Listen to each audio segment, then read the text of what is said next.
Assalamualaikum warahmatullahi wabarakatuh. Perkenalkan, nama saya Quratul Aini, NPM 20020080016. Di sini saya akan sedikit membahas mengenai tokoh dan teori pendekatan yang ada di dalam bimbingan dan konseling. Yang pertama yaitu teori psikoanalisis dari Sigmund Freud.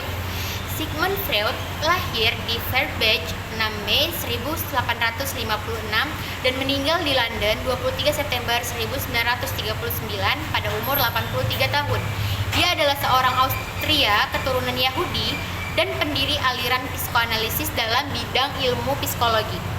Menurut Freud, kehidupan jiwa memiliki 3 tingkatan kesadaran, yakni sadar atau conscious, yang kedua prasadar atau presconscious, dan tak sadar atau unconscious. Konsep dari teori Freud yang paling terkenal adalah tentang adanya alam bawah sadar yang mengendalikan sebagian besar perilaku. Selain itu, dia juga memberikan pernyataan bahwa perilaku manusia disadari pada hasrat seksualitas atau eros yang pada awalnya dirasakan oleh manusia semenjak kecil dari ibunya. Teori selanjutnya yaitu teori humanistik dari Carl Rogers. Carl Ransom Rogers lahir di Dartmouth, Illinois pada 8 Januari 1902. Rogers terkenal sebagai seorang tokoh psikologi humanis, aliran fenomenologis eksistensial, psikolog klinis, dan terapis. Ide-ide dan konsep teorinya banyak didapatkan dalam pengalaman terapeutiknya. Ide pokok dari teori-teori Rogers yaitu individu yang memiliki kemampuan dalam diri sendiri untuk mengerti diri, menentukan hidup, dan menangani masalah-masalah psikisnya. Asalkan konselor menciptakan kondisi yang dapat mempermudah perkembangan individu untuk aktualisasi diri.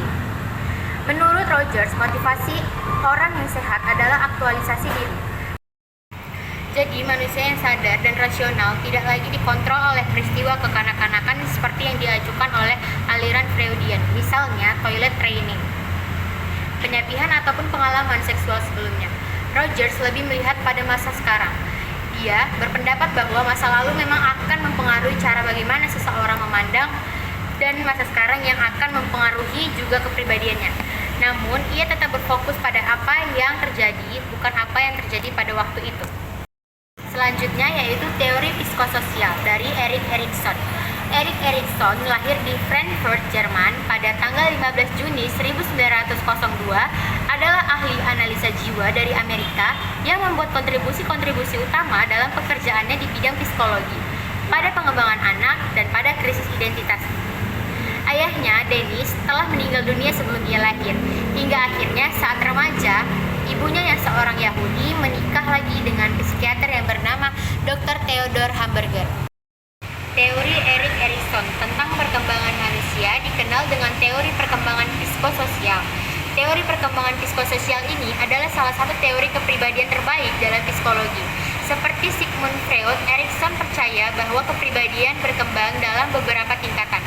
Salah satu elemen penting dari teori tingkatan psikososial Erikson adalah perkembangan persamaan ego. Persamaan ego adalah perasaan sadar yang kita kembangkan melalui interaksi sosial. Menurut Erikson, perkembangan ego selalu berubah berdasarkan pengalaman dan informasi baru yang kita dapatkan dalam interaksi dengan orang lain.